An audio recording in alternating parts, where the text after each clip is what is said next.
The story of the Watseka Wonder, a young girl in late 19th century Illinois who seemed to remember a life that wasn't her own. At just 13 years old, Lurancy Vennum began speaking and acting as a young woman who had died years earlier, recalling events, people, and places she could not possibly have known. For weeks, she lived in the home of the deceased woman's family, fully embodying her personality, memories, and voice. Some saw it as a miraculous glimpse into life after death. Others feared it was something far darker.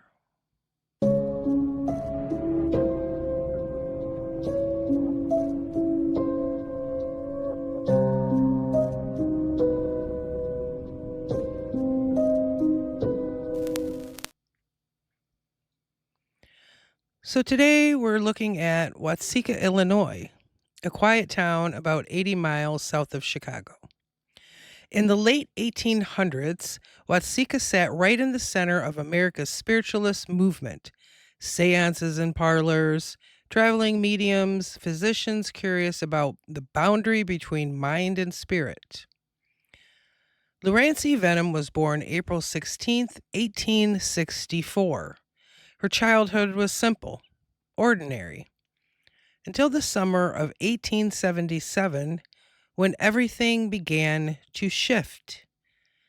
At only 13, she started experiencing strange sensations, sharp pains, voices calling her name, nights of sleeplessness, and moments where she drifted into trance-like states.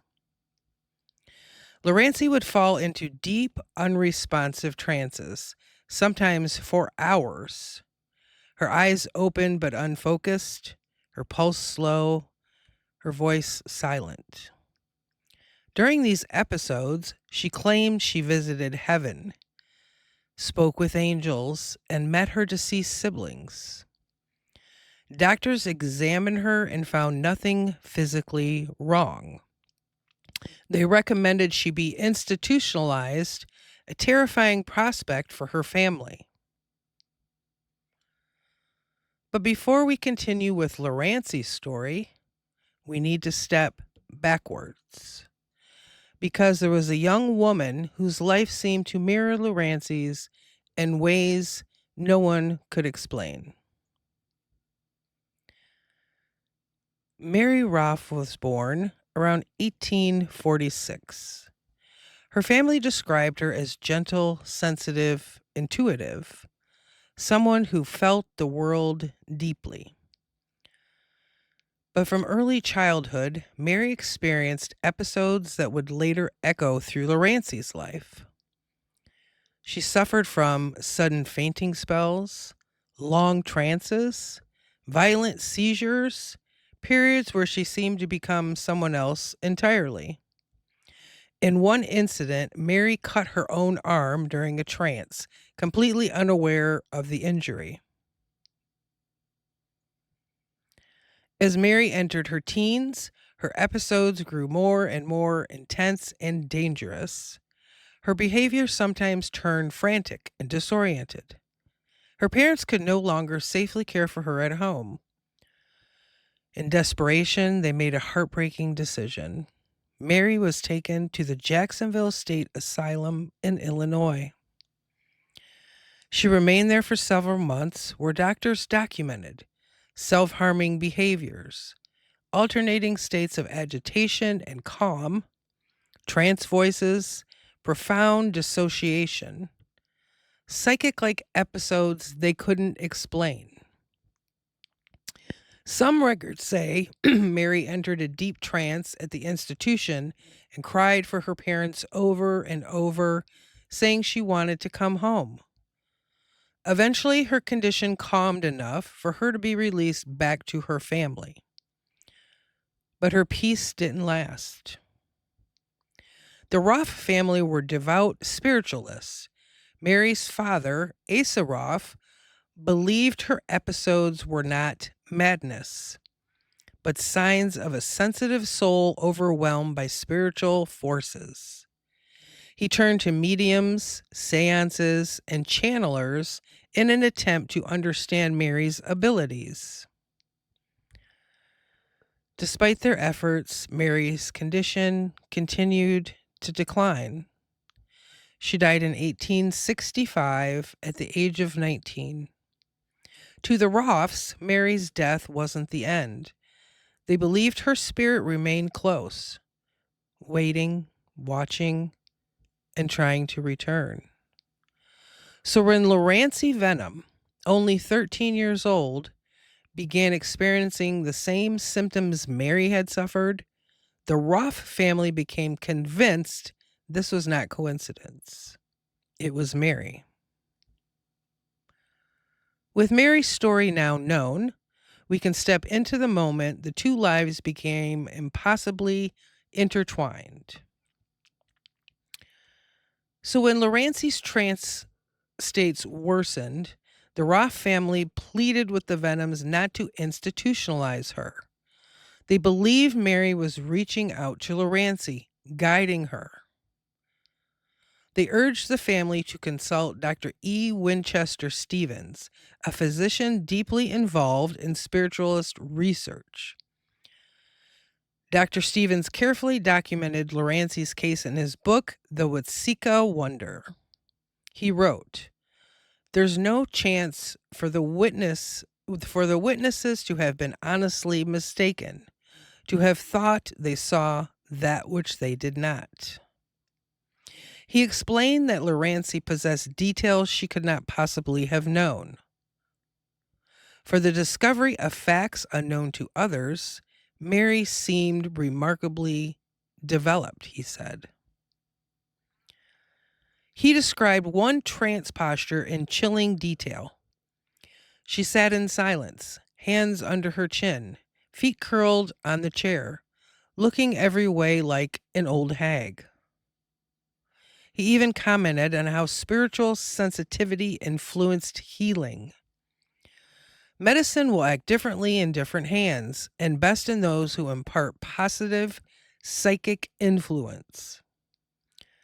Finally, he concluded, taken all in all, this Watseka wonder forms one of the most important chapters in the history of spiritualism.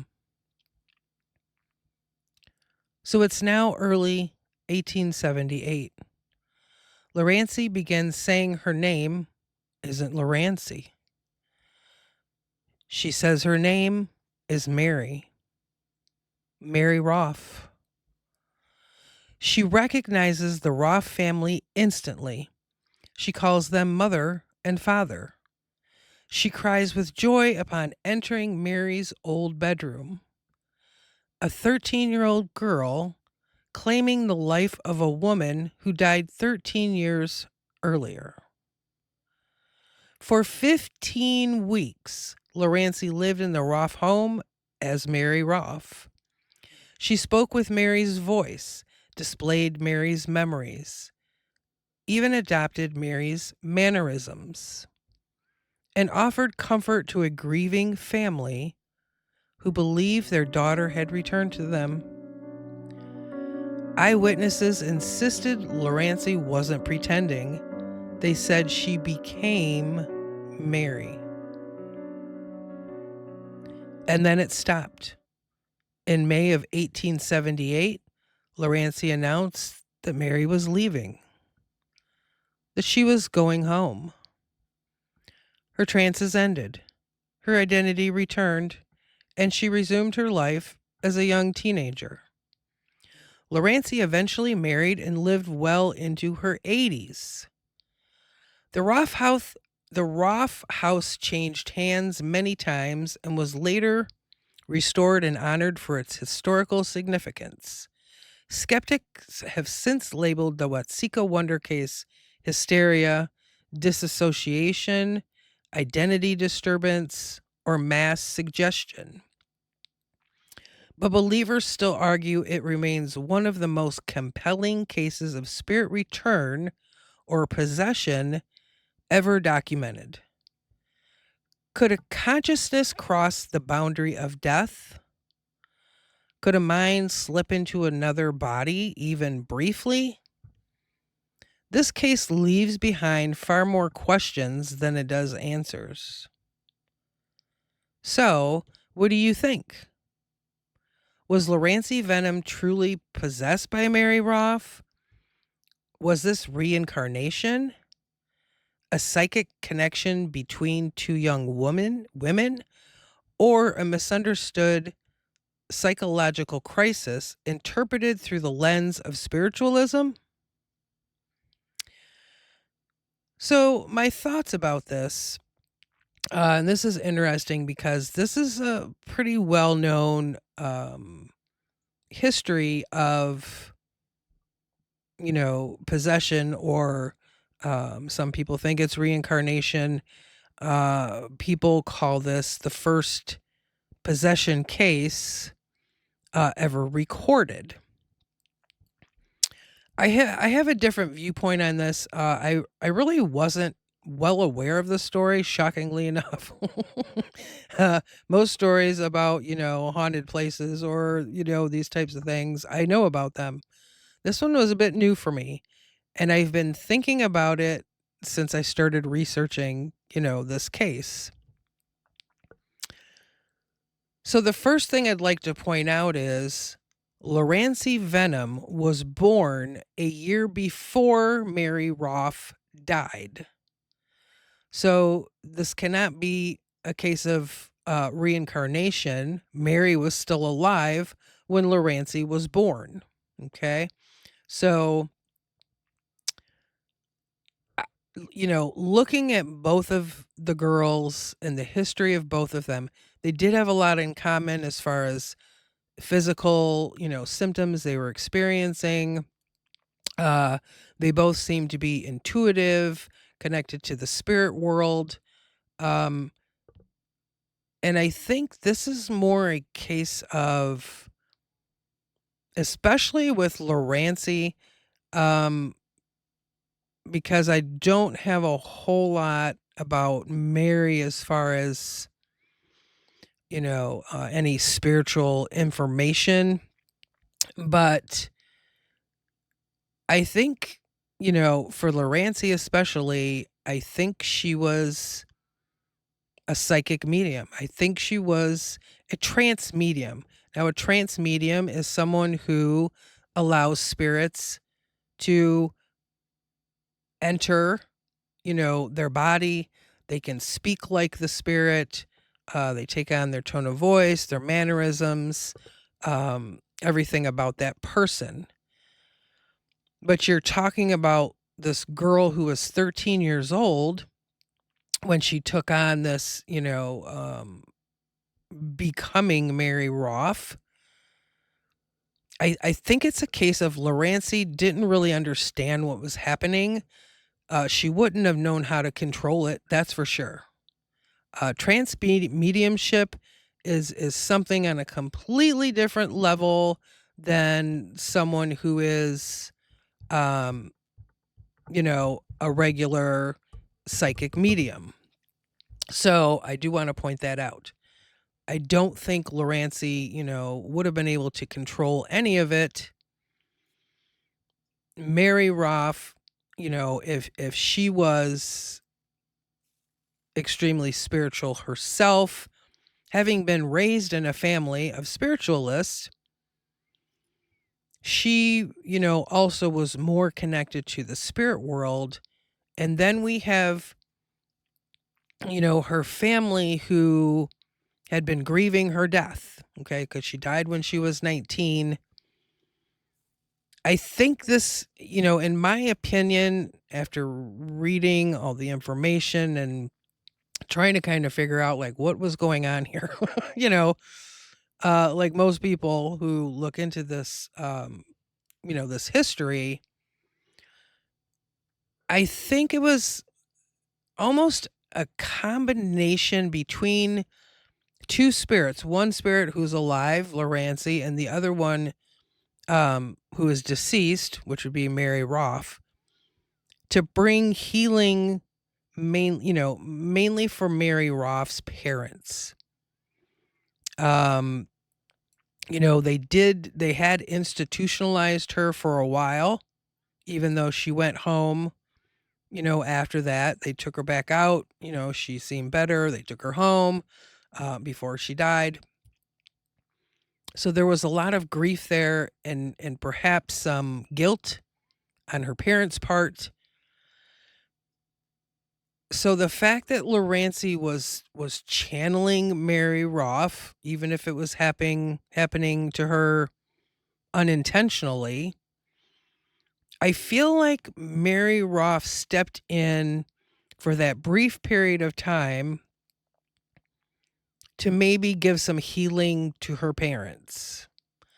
Because we have to remember Lurancy lived in the Roff home, for 15 weeks. I don't think Lurancy could put on an act or a show for this long, you know, amount of time. She was a teenager. The other fact to consider is relatives of Mary Roff, people that Lurancy would see when she was interacting as Mary. They said that Lurancy knew their names, knew who they were, knew different stories. I don't think there'd have to be a lot of people in on this hoax if it were a hoax. So those were the things that kept coming back to me when I was trying to kind of, figure out my own thoughts on this.